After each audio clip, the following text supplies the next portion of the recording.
On Mother's Day, my mom gushed on Facebook, blessed with the most beautiful grandchild about my sister's son. I was 7 months pregnant. No mention, no call. I stayed quiet. In 24 hours, my delivery room photo hit 20,000 likes. Not because of her face, but because of who was holding her. My name is Ellen Robbins. I'm 31 years old. On Mother's Day 2025, I was 7 weeks pregnant with my first child. After 2 devastating miscarriages that almost broke me, that Sunday morning, I sat alone in my kitchen in Columbus, Ohio, hands trembling as I opened Facebook. There it was, my mother's post, a smiling photo of my sister's 2-year-old son, Tyler, with the caption, "Blessed with the most beautiful grandchild, my heart." My heart is so full. No mention of me, no mention that I was carrying her second grandchild. No call, no text, nothing. I had driven my mother to chemotherapy 52 times. I had paid $18,000 out of pocket when her insurance refused to cover it. I had held her hand through every single scan and every midnight fever. Yet on Mother's Day, while I was terrified of losing another baby, I simply didn't exist to her. They had no idea that 7 months later, when I went into early labor, the person holding my newborn daughter in that delivery room wouldn't be them. And they definitely didn't know that the photo of my baby would explode to 20,000 likes in just 24 hours. Not because of me, but because of who was holding her. Before I tell you who was standing there and what happened next, if you're already feeling the weight of this story, please hit like and subscribe, but only if it truly resonates with you. Drop a comment and tell me where you're watching from and what time it is right now. I read every single one. Now let me take you back to where it all really began. January 2020, my mother Carol was diagnosed with stage 2 billions breast cancer at Ohio State University Wexner Medical Center in Columbus. I was 24 years old, 2 years into teaching 3rd grade. My sister Allison was 29, living in Austin, Texas, 1,200 miles away. The phone call came on a Friday afternoon. Mom's voice was shaking. "Ellen, they found something. Stage 2 billions. I need you." I was at school. I told my principal I'd need to leave early for a family emergency. I drove straight to her house. Allison texted me that night. "I can't fly in right now. Work is crazy. You're closer anyway." That became the pattern. I was closer. I was available. I was the one who could rearrange my life. But I didn't know yet that those drives to Wexner Medical Center would change forever how I understood the word family. The first appointment with Dr. Rachel Brennan, Mom's oncologist, happened 3 days later. I drove Mom to Wexner Medical Center. Dr. Brennan was 48 then, a breast cancer survivor herself. She had this calm, steady presence that made you feel like everything had a plan. I brought a blue notebook. I asked questions, a lot of questions. What stage exactly? What's the treatment protocol? What are the side effects we need to watch for? What medications will she need? What's the timeline? Dr. Brennan looked at me carefully. "You're asking all the right questions. Are you in healthcare?" "No," I said, "I'm a teacher.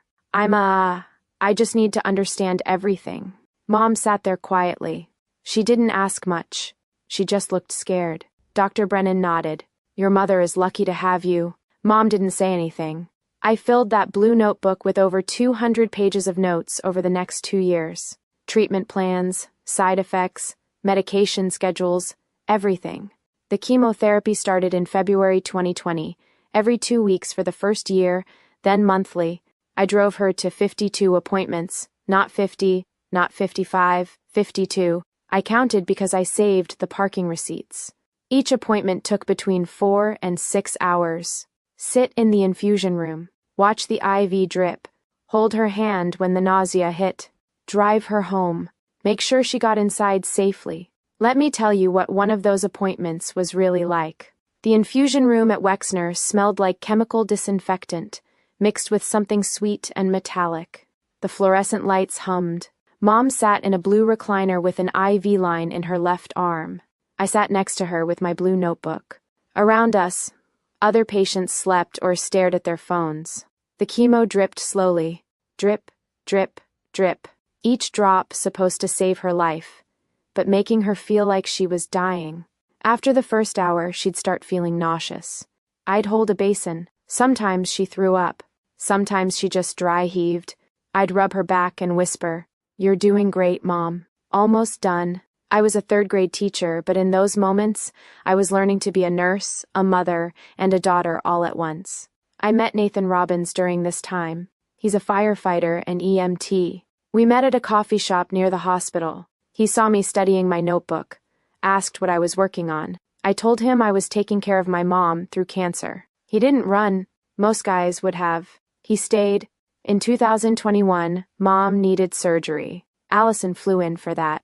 She stayed 48 hours. She posted 15 Instagram stories, praying for Mom with photos of flowers, the hospital waiting room, her coffee cup. Not a single photo of me, even though I'd been there every day for a week, leading up to the surgery and stayed every night after. When Allison left, Mom said, "It was so good to see her. I'd been there the whole time." The bills started coming in late 2021. Mom's insurance covered about 70% of the costs. The remaining 30% came to $18,000. That was the out-of-pocket portion under her Obamacare Affordable Care Act plan, with a high deductible. I filed it as a medical expense deduction on my IRS Form 140, but I still had to pay the full amount up front. Allison said she'd split it with me. I waited 3 months. She didn't send anything. I texted her in December 2021. "The bill is due. Can you send your half?" "Things are tight right now," she replied. "Can you cover it first?" "I'll pay you back." I paid the full $18,000 on my credit card on December 12, 2022. Chase Sapphire, 18 months at 0% APR. I still have the receipt. I saved it to my Google Drive in a folder called Mom Cancer. Allison never paid me back. December 20th, 2022. Mom's oncologist declared her cancer-free remission. I drove her home from that appointment. She was crying happy tears. I was exhausted, relieved, but exhausted. That afternoon, she posted on Facebook, "Cancer-free, so grateful for my family and Dr. Brennan." She tagged Allison. She tagged my dad, Douglas. She didn't tag me. I read it in the car before I drove away from her house. My hands were shaking. I didn't comment. I didn't say anything. Mom asked if I was okay. I said I was just tired. Dr. Brennan sent me a private message that night. "I saw the post. I know what you did. Thank you." I cried in my car after I read that. 3 months later, in March 2023, 2 things happened. Allison had a baby, a boy she named Tyler, and Nathan asked me to marry him. I said yes. Mom flew to Austin to help Allison with the baby. She stayed for 3 weeks. When she came back, it was the weekend of my wedding. She stayed for 2 days. She didn't post a single photo from my wedding on Facebook. "I can't stay long," she said at the reception. "Allison needs me with the baby." "You were just there for 3 weeks," I said. "Well, she just had a baby, Ellen." Nathan looked at me across the room. I could see it in his face. He was angry, but I just smiled and nodded. From March to December 2023, Mom posted 50 times about Tyler. First smile, first laugh, first steps. I followed along silently. Every post was like a small cut, not deep enough to bleed out, but enough to sting. Nathan started getting frustrated. "She didn't even thank you, not once, not publicly." "She said thank you in person," I told him. "That's not enough," he said. In October 2023, I got pregnant for the first time.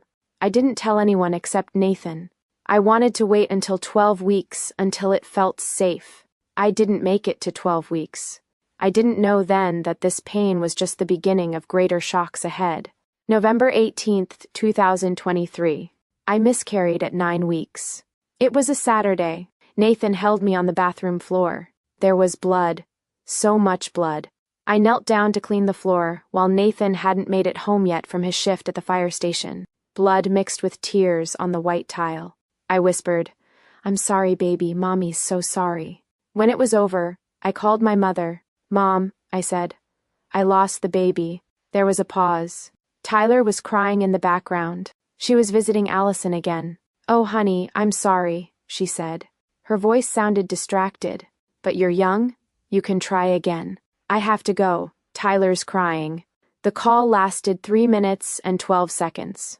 She never called back to check on me. Allison didn't even know I'd been pregnant. Mom never told her. I started paying attention to our family group chat after that. It was called Robin's Family. From March 2023 to November 2024, there were 203 messages about Tyler. 12 messages about me. 11 of those 12 were me asking how everyone was doing. The one message about me that I didn't write myself was Dad saying congrats when Nathan and I got married. In May 2024, I was named Teacher of the Year for my district by the Ohio Department of Education. There was a ceremony. Nathan came. My parents didn't. I called Mom to invite her. I won Teacher of the Year. The ceremony is Friday at 4. Oh, that's wonderful, she said. But Allison is in town with Tyler this week. We're taking him to the zoo on Friday. Okay, I said. Never mind. Nathan took a photo of me holding my certificate. He posted it on Facebook. 47 people commented, "Congratulations." My mother liked the post. She didn't comment.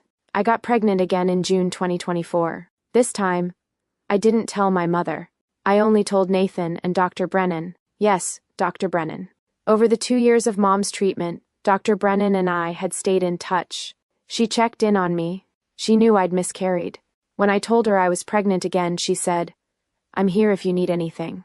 August 2003, 2024. I miscarried again at 11 weeks.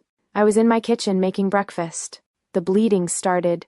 Blood on the kitchen floor. I was on my knees trying to clean it up. Tears streaming down my face while Nathan was at the fire station. I called him. He was there in 12 minutes, still in his uniform. I didn't call my mother this time. I didn't see the point.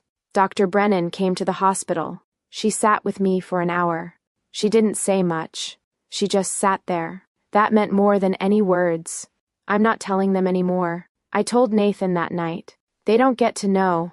In October 2024, I got pregnant for the 3rd time. I didn't tell my family until April 2025, when I was 6 months along and couldn't hide it anymore. I posted in the family group chat, "Nathan and I are expecting in December." Mom replied 4 hours later, "Congrats, honey." Allison replied 6 hours later, "That's great."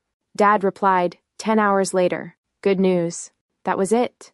No one asked if it was a boy or girl. No one asked when the due date was. No one asked how I was feeling. Nathan read the messages over my shoulder.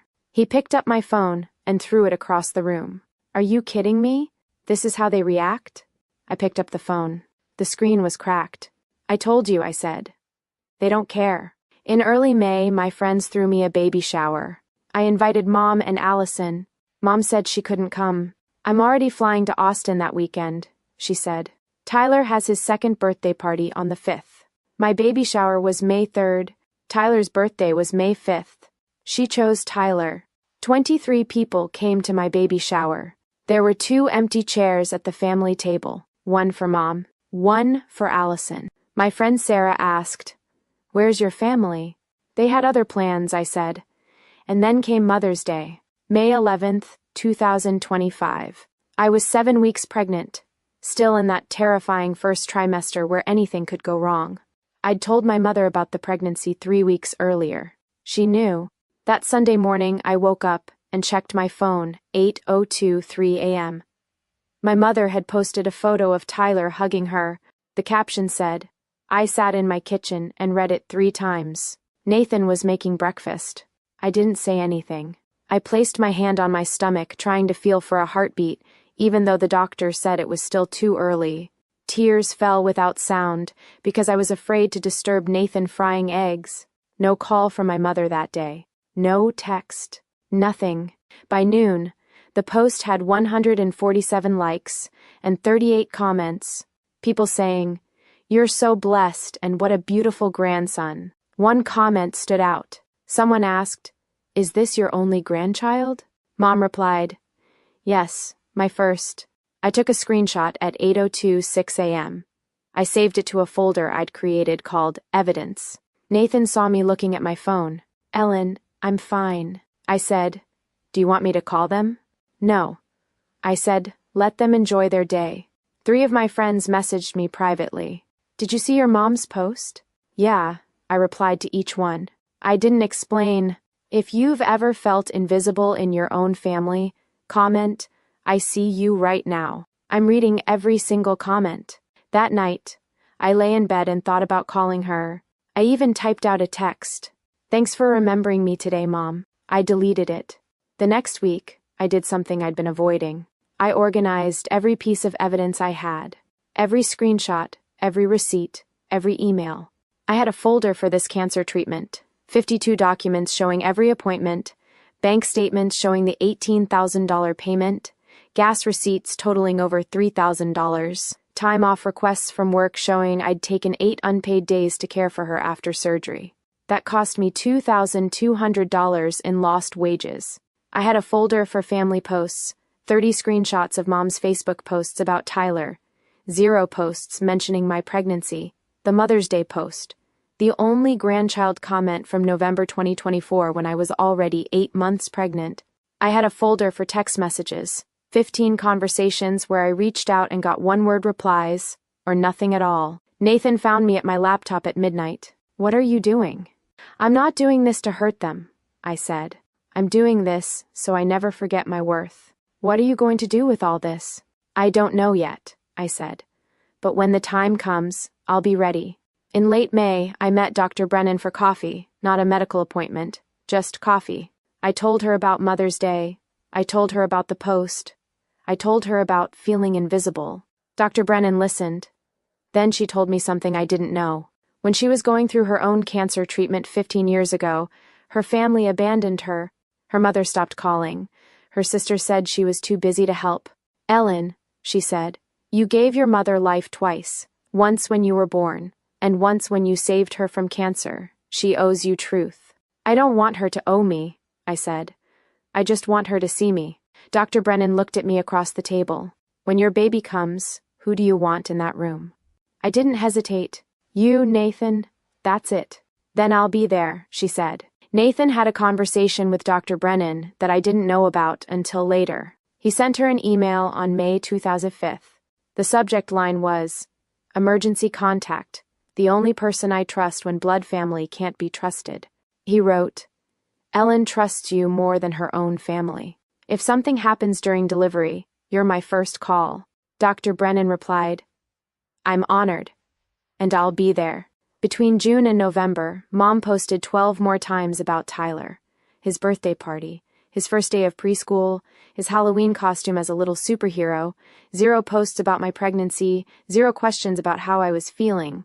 She asked one time, when my due date was. I said December. She said, "Oh, nice." That was the entire conversation. On Thanksgiving 2025, my family gathered at my parents' house in Columbus. I lived 20 minutes away. I didn't go. I told them I wasn't feeling well. That was partly true. I was 9 months pregnant. I was exhausted. But mostly, I just didn't want to be there. "You're not coming to Thanksgiving?" Mom asked on the phone. "I'm 9 months pregnant, Mom. I'm exhausted." "Well, Allison is flying in with Tyler. Have a good time," I said. They posted a family photo. So grateful for family. The photo showed Mom, Dad, Allison, and Tyler. One of my old friends commented, "Where's Ellen?" Mom replied, "She wasn't feeling well." She didn't mention I lived 20 minutes away. She made it sound like I was far away or too sick to come. Neither was true. In early December, Nathan packed my hospital bag. He put in clothes, toiletries, a phone charger, and at the bottom, a small card with Dr. Brennan's personal cell number written by hand. I saw it. "Why is Dr. Brennan on the emergency contact list?" "Because," Nathan said, "she cares about you more than people who should." I didn't argue. On December 14th, just after 11 p.m., I started feeling contractions. They were light. I told Nathan. We timed them for a couple of hours. I took a deep breath. The hospital air was cold, carrying the smell of disinfectant. By 2 a.m. on December 15th, they were 5 minutes apart. "We need to go," Nathan said. Now, he drove me to Wexner Medical Center. It took 12 minutes. I was in pain, gripping the door handle. When we got to the ER, the nurse asked, "Who should we call?" "Just my husband," I said. "No one else." By 6:15 a.m., I was in the labor and delivery room. The contractions were getting stronger. I made a decision. I was going to give my mother one last chance. I called her on FaceTime. She declined the call after 3 rings. A text came through a minute later. Busy with Tyler right now. Call you later. I read it. My hands were shaking. Nathan saw the message. Are you fucking serious? It's okay, I said. I already knew. I handed him my phone. Don't let me see it again until after she's born. At 7:30 a.m., Dr. Brennan walked through the door. She was in casual clothes, a blue cardigan and jeans. She was holding a bouquet of yellow tulips. I heard someone's having a baby today, she said. I started crying. You came. Of course I did, she said. I wouldn't miss this. The nurse asked, Are you the grandmother? Dr. Brennan looked at me. I nodded. She's family, I said. The next 2 hours were a blur. Contractions, pain, breathing. Nathan holding one hand, Dr. Brennan holding the other. At one point I said, I can't do this. Dr. Brennan squeezed my hand. You drove me to chemo 52 times when your mother thought she was dying. You can do anything. At 9:14 a.m., my daughter was born. 6 pounds, 3 ounces, 19 inches, healthy cry. Perfect. They placed her on my chest. I looked down at her tiny face. Hi, baby, I whispered. I'm your mom. Nathan cut the umbilical cord. He was crying. I was crying. Dr. Brennan was crying. After they cleaned us both up, after I'd rested for a bit, Dr. Brennan asked, Can I hold her? Of course, I said. Nathan handed her the baby. Dr. Brennan sat in the blue rocking chair by the window. Natural light came through. She looked down at my daughter and smiled. Nathan took out his phone. Can I take a picture? Yes, I said. He had a tiny baby. The morning light, the smile on her face. Pure love. Dr. Brennan looked at me. She's perfect. Just like her mother. Thank you for being here, I said. You didn't have to. Yes, I did, she said. Then she pulled out her phone. Ellen, can I share this photo? I'd like to tell people what real love looks like. I thought about it for maybe 3 seconds. Then I said, Yes, please do. But before she posted it, she did something I wasn't expecting. She opened Facebook on her phone and pulled up my mother's page. She found the Mother's Day post. Ellen, Dr. Brennan said, I want you to hear this before I post. She paused for a second, then said quietly, Ellen, I was abandoned by my own blood family when I had cancer 15 years ago. Today, I won't let history repeat itself with you. She read the caption out loud. Blessed with the most beautiful grandchild. My heart is so full. She looked at me. This was on Mother's Day. You were 7 weeks pregnant. You'd told her 3 weeks before. 2 weeks ago, she told someone on Facebook that Tyler was her only grandchild. And this morning, when you went into labor, she declined your call because she was busy with Tyler. Is that right? I nodded. Then the world needs to know what real maternal love looks like, she said. She typed out a caption, then showed it to me before posting.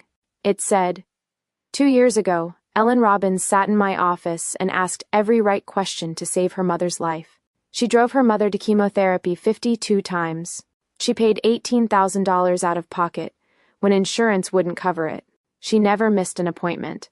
She held her mother's hand through every moment of fear. Today, I held her daughter, Natalie. This is what real maternal love looks like. Showing up when it's hard, sacrificing without recognition, and loving without condition. Ellen, you are the mother I hope Natalie becomes. She tagged the Breast Cancer Advocacy Foundation. She tagged Wexner Medical Center.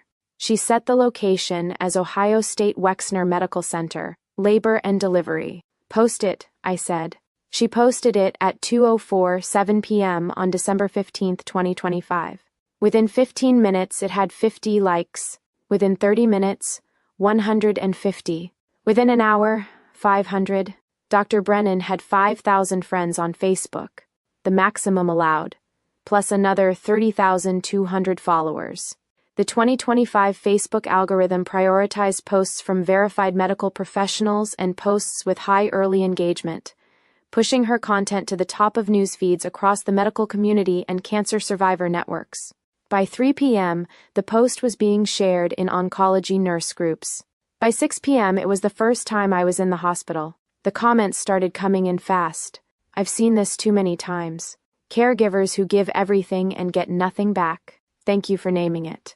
This breaks my heart. Where was her mother? Ellen sounds like an extraordinary person. By 6 p.m., the post had 3,000 likes and 400 shares. Then someone tagged my mother. A mutual friend shared Dr. Brennan's post and wrote, "Carol Robbins, this is beautiful. You must be so proud of Ellen." More comments came. Carol Robbins, Ellen sounds like an amazing daughter and mother. You raised her well. I didn't see any of this yet. I was resting, holding Natalie, recovering, but people started noticing something. They clicked on my mother's profile. They saw the Mother's Day post. They saw the 63 posts about Tyler. They saw 0 posts about the pregnancy. The comments on Dr. Brennan's post shifted. Wait, I just looked at Carol Robbins' page. She posts constantly about her grandson Tyler, but I don't see a single post about Ellen's pregnancy. What's going on here? I see the same thing. That's heartbreaking. Someone check if Carol ever thanked Ellen publicly for saving her life during cancer. They went back through 2 years of posts. They found the remission post from December 2022. Cancer-free. So grateful for my family and Dr. Brennan. She tagged Allison and my dad, not me. 20 people commented on Dr. Brennan's post with screenshots. By 9 p.m., cancer survivor communities were rallying. The hashtag Invisible Caregivers started trending in those circles. My daughter took care of me for 3 years during my cancer. I make sure to thank her publicly every single day. This mother should be ashamed. Ellen deserves better. By 11 p.m. on December 15th, the post had 15,000 likes, 2,100 shares, and over 800 comments. A local Columbus news blog picked it up. Ohio teacher's viral birth photo sparks conversation about family dynamics. The blog Ohio Mom Life ran the headline, "Ohio teacher's viral birth photo sparks, #Invisible Caregivers Movement." The hashtag was trending in cancer survivor groups and teacher forums nationwide. Before you see what happened at 20,000 likes, hit the like button if you believe in chosen family. And subscribe so you don't miss stories like this. At 11:08 p.m., my phone rang.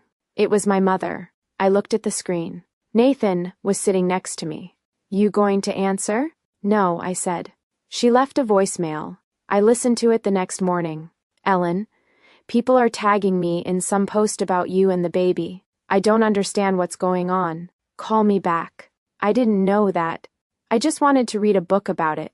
It says, afternoon, 15 missed calls from Mom, 8 from Allison, 3 from Dad, 28 text messages. I read them all. "Mom, Ellen, why didn't you tell me you were in labor? Why is some doctor posting about our private business? People are saying horrible things about me. Call me now, Allison. Ellen, what is going on? Mom is freaking out. Dad, honey, please call your mother back." Not one of them asked how the baby was. Not one asked how I was feeling. Not one asked Natalie's name or her weight, or if she was healthy. Every single message was about them, their embarrassment, their image. I took screenshots of all 28 messages. I saved them to a folder called Aftermath. On December 17th, my mother deleted the Mother's Day post, but it was too late. People had been screenshotting it and posting it in the comments of Dr. Brennan's photo for 2 days. Someone commented, "Notice Carol deleted her Mother's Day post where she called Tyler her only grandchild while Ellen was 7 weeks pregnant." The internet doesn't forget. They attached the screenshot I'd taken at 8:06 a.m. on May 11th. Other people had saved it too. Another comment, "Deleting it doesn't delete the damage, Carol." On December 18th, Nathan and I came home from the hospital with Natalie. Nathan set a strict rule: no visitors except Dr. Brennan and his fire crew. That afternoon, my father showed up at our door. Nathan answered. "I need to see Ellen," Dad said. "She's not ready," Nathan said. "I'm her father." "Then you should have acted like it," Nathan said. He didn't let him in. Dad left an envelope on the doorstep. Inside was a check for $500 and a note. "For the baby, I'm sorry. Over the next few days, I did something I needed to do. I read all 26 calls and 28 text messages again. I read them slowly. I highlighted certain phrases. Not one person asked about Natalie. Not one asked if she was healthy, how much she weighed, if she was sleeping okay. Every message was about their feelings, their reputation, their embarrassment. Why are people saying I'm a bad mother? This is so embarrassing. People are talking about our family. Nathan read over my shoulder. You know what you have to do. Yeah, I said. I do. What do you think Ellen should do next? Comment boundaries. If you support setting limits with family, I spent 3 days writing an email. 892 words. I edited it 5 times. Nathan read every draft. On January 22, 2026, at 10:14 a.m., I sent it to my mother. I CC'd Allison and my father. The subject line was, "What I need you to understand." I wrote, "From January 2020 to December 2022, I drove you to chemotherapy 52 times. I paid $18,000 when insurance wouldn't cover your bills. I held your hand when you thought you were dying. Allison flew in 3 times in 2 years. Each visit 48 hours. When you went into remission, you posted that you were grateful for family, and Dr. Brennan. You tagged Allison and Dad. You didn't tag me. You didn't name me, not once, not publicly. And then on Mother's Day 2025, while I was 7 weeks pregnant with your second grandchild, a pregnancy I told you about 3 weeks earlier, you posted that Tyler was the most beautiful grandchild and your heart was so full. You didn't call me. You didn't text me. 2 weeks before I gave birth, you told a stranger on Facebook that Tyler was your only grandchild. When I went into labor on December 15th, I called you. You declined the call and texted, "Busy with Tyler. Call you later." I didn't call later. I called someone who actually showed up. Dr. Brennan, the oncologist whose life I helped save you through treatment. That photo that went viral, that wasn't about humiliating you. That was about honoring the person who saw me when you didn't. I'm not asking you to grovel. I'm asking you to tell the truth. The same people who saw you celebrate Tyler need to see you acknowledge what I did for you. And we need professional help to rebuild this. If you even want to rebuild it, here are my conditions. 1. A public acknowledgement on Facebook about the care I provided during your cancer treatment. Not a vague apology. A specific statement naming what I did. The 52 appointments. The $18,000. The 2 years the people who saw you celebrate Tyler deserve to see you recognize me. 2. Family therapy. Not 1 session. A commitment to 6 months of professional counseling. We need help that I can't provide and you can't fake. 3. No contact with Natalie until the first 2 conditions are met. You will not meet my daughter, hold my daughter, or be called grandma until you prove that you see me as your daughter. If you can't do this, I understand, but you will not have access to my daughter until you prove that you see me as your daughter. I don't regret the money. I don't regret the time. I do it all again because that's who I am, but I do regret waiting for love from someone who never learned how to give it. Natalie will never experience that. I'll make sure of it. I hope you choose to do the work, but if you don't, I'll be okay, because I've already built the family I need, Ellen. I hovered over the send button for 30 seconds. Nathan stood behind me. You ready? Yeah. I clicked send. I didn't check my email for 24 hours. When I finally looked, there were 3 replies. Mom's was 365 words long, defensive, deflecting. I never meant to hurt you. I was just so excited about Tyler. You know I love you both equally. I don't understand why you're making this so public. This is between family. I'm your mother. I deserve respect. She didn't mention the $18,000. She didn't mention the 52 appointments. She didn't mention any of the conditions I'd set.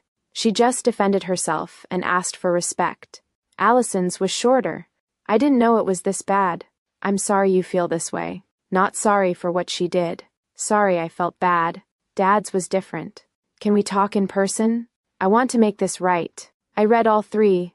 I closed my laptop. I didn't reply. Nathan asked, "What now? We wait?" I said, "On January 25th, Mom posted a vague apology on Facebook. I've made mistakes as a mother. I'm sorry to anyone I've hurt. Family, is complicated. I'm learning and growing. Please respect our privacy. Comments were turned off. She didn't name me. She didn't mention cancer or caregiving or the $18,000.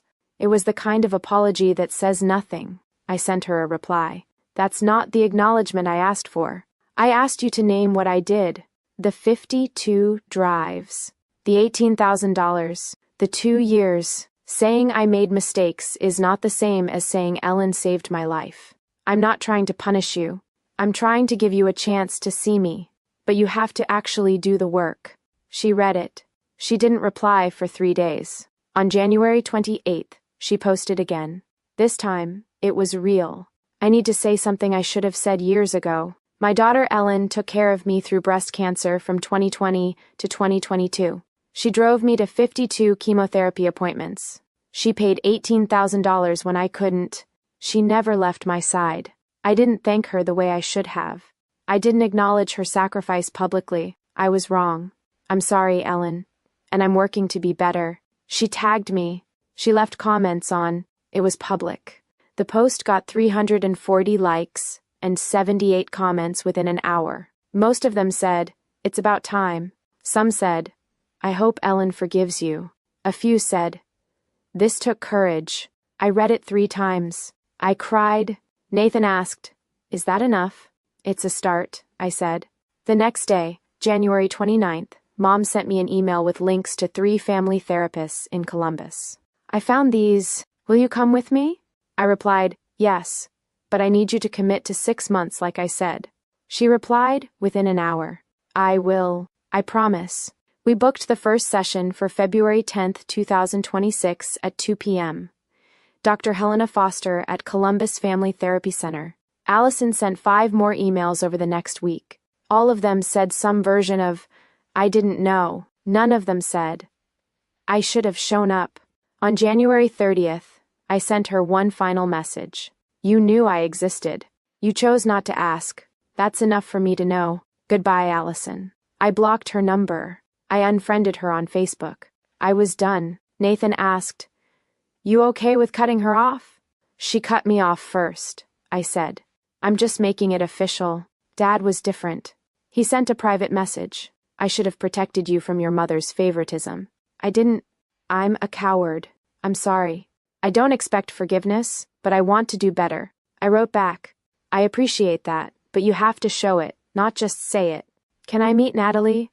He asked. After the first family therapy session, I said, "If you show up and participate." He showed up on February 10th. He was early. He brought flowers. In early February, something unexpected happened. I started getting messages from strangers, over 200 of them. Caregivers who'd seen Dr. Brennan's post. People who'd taken care of sick parents, sick spouses, sick children. People who'd never been thanked. I took care of my dad for 5 years, and no one ever acknowledged it. Thank you for speaking up. I'm a nurse, and I see this every day. The invisible caregivers, you gave them a voice. I cried when I saw your story.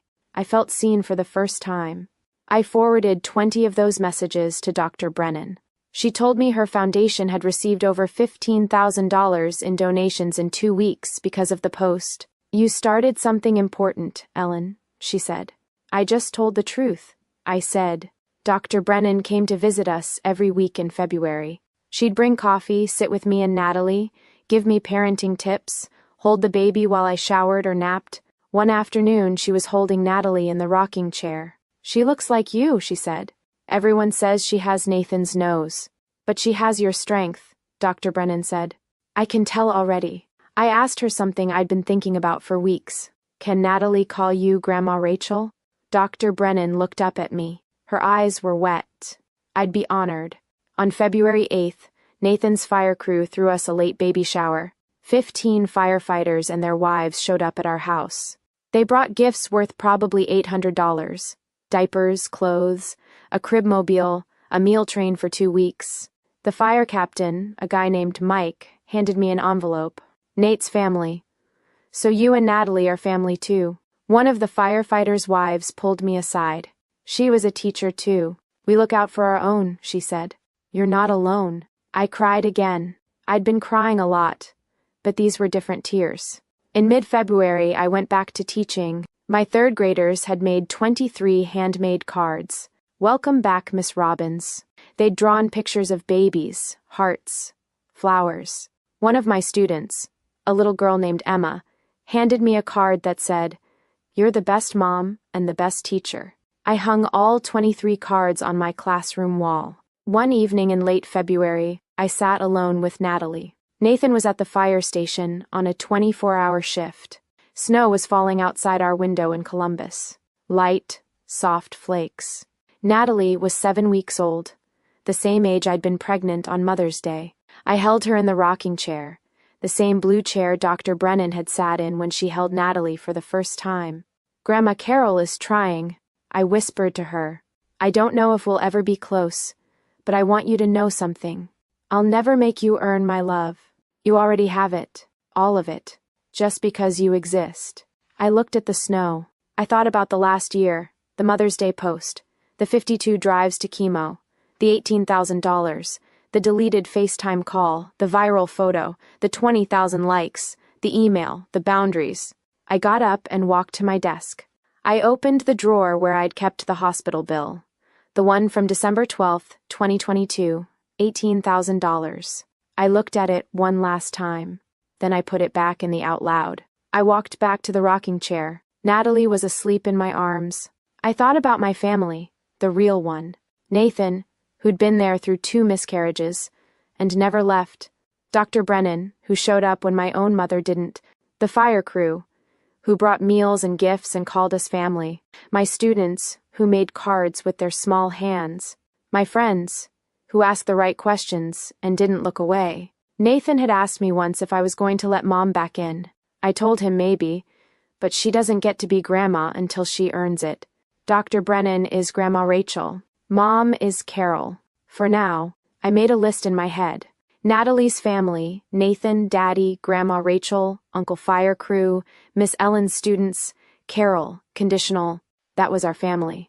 I said it out loud. This is our family. The next morning I wrote in my journal, February 14th, 2026, Valentine's Day, a day about love. I wrote, "Sacrifice isn't an invisible obligation. I don't need a viral post to know my worth, but sometimes the world needs to see the truth so that people like me, the caregivers, the givers, the forgotten ones, can be seen. I don't know if my mom will ever fully understand what she did, but I know I'll never do it to Natalie. I want to say something to you directly.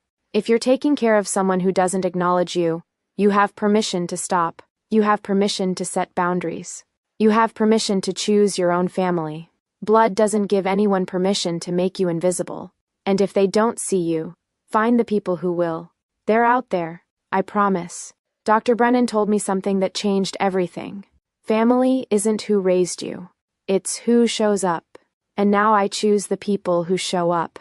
I used to think family love was something you paid for with money, with time, with blood. But here in Columbus, Ohio, in 2026, I learned that real family is the people who show up when you need them most, even if they don't share your blood. Natalie will grow up knowing she doesn't have to earn love. Love was there from the very first second. And if you're reading these words right now, you deserve to be loved like that too. If this story meant something to you, share it with someone who's taking care of family without a thank you. Like it if you believe in chosen family. And comment, "I see you if you're a caregiver. Because I see you, we see each other." Thank you for listening. And remember, you deserve to be loved without conditions. Don't accept anything less. On a quiet February afternoon, Dr. Brennan knocked on my door with 2 coffees. She came in. Nathan was home. We sat in the living room. Natalie was sleeping in her bassinet. Dr. Brennan looked at me. "Room for one more." "Always," I said. Nathan put his arm around me. Dr. Brennan held her coffee. The snow fell softly outside. Natalie made a small sound in her sleep. I looked around the room. This was it. This was family. Not the one I was born into, the one I chose, the one that chose me back. This is what real love looks like.